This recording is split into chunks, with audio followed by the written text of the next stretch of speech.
When we think of the Great Indian Revolt of 1857, the image that usually pops into our heads is of the sepoys, the Indian soldiers, rising up against their British officers. But what if I told you that's only half the story? And maybe not even the most important half. In this explainer, we're going to dig into the hidden narrative of 1857 and focus on the absolutely massive role played by ordinary civilians. So right off the bat, let's just challenge that common label. For a long, long time, history books called this event the Sepoy Mutiny. But that name, it just doesn't capture the sheer scale, or more importantly, the real character of what happened. It was so much bigger than that. Because here's the thing. While the sepoys might have lit the spark, it was the mass participation of the general population, the everyday people, that turned that spark into a blaze that swept across the country. Seriously, without the civilians, the revolt would have been a very different and likely much smaller event. So here's how we're going to break it down. First, we'll uncover this hidden army of civilian rebels. Then, we'll look at their really clever war on two fronts. After that, we'll zoom in on the incredible story of a civilian leader named Shah Mal. And finally, we'll see the brutal message the British sent back. Okay, so if it wasn't just soldiers, who exactly was in this hidden army? Who were these people who decided to risk everything? Let's take a look. And what is just so fascinating is the sheer variety of people involved. I mean, look at this list. This wasn't just one angry group. It was everyone. You had peasants and artisans, shopkeepers, even powerful landowners, the zamindars. And it didn't stop there. Priests, religious scholars, even civil servants who used to work for the British, they all joined in. You're looking at a genuine cross-section of Indian society, all united against a common enemy.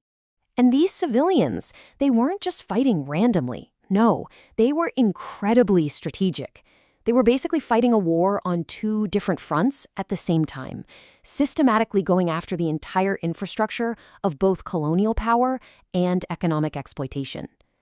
And this slide just illustrates it perfectly. On one side, you have them attacking the obvious symbols of British rule, their courts, their police stations, their tax offices. But on the other side, and this is so important, they went after the tools of their own economic oppression. They targeted the moneylenders and the predatory landlords. And crucially, they burned the account books, the bahekate, and the land records. This wasn't just random destruction. It was a deliberate act to wipe out the debts that had trapped them for generations.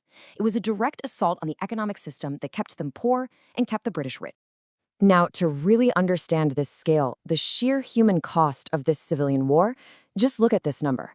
In the region of Awadh alone, it's estimated that 100,000 civilians were killed fighting the British. Just let that number sink in for a second. 100,000 people.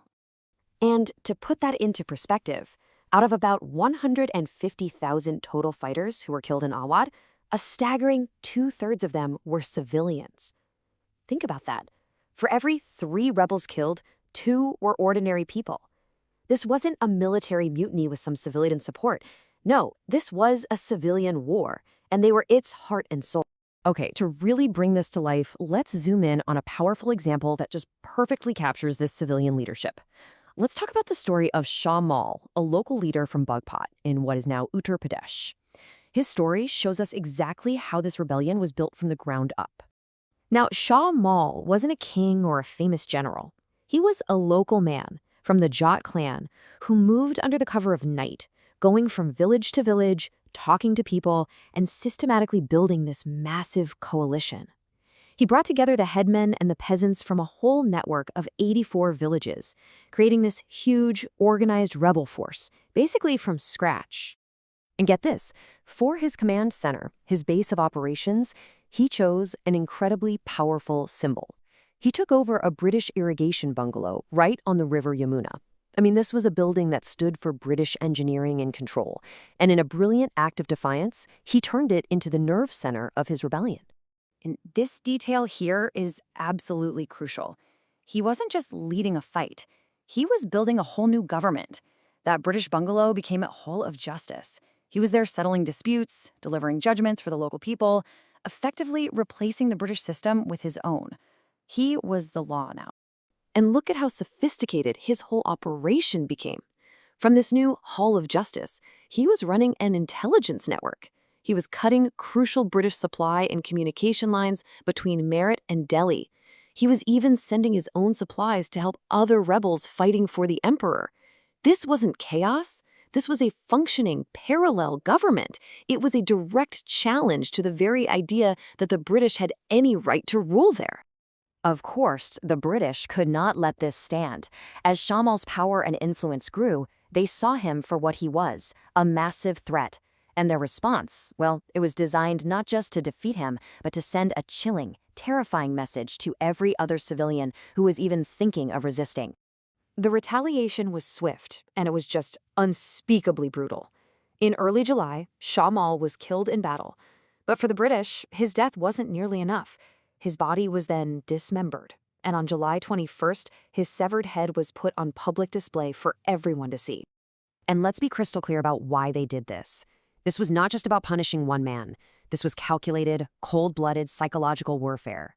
It was a brutal message. It was meant to strike terror into the hearts of the population and completely crush the spirit of the civilian uprising that Shah Mal had come to symbolize. So circling all the way back to where we started, the story of 1857 is just fundamentally incomplete if we only see it as a sepoy mutiny. It was the peasants, the artisans, the local leaders like Shah Mal, the ordinary people who were the true backbone of this revolt. They're the ones who gave it the strength and the scale to shake the most powerful empire in the world to its very core. So I'll leave you with this final thought to chew on. When we put the civilians back at the center of this story, we're not just adding a new chapter. We're forced to rethink the entire narrative of India's fight for freedom. It shows us that this fight wasn't just led by princes and soldiers from the top down. It was born from the ground up, among the ordinary people of India.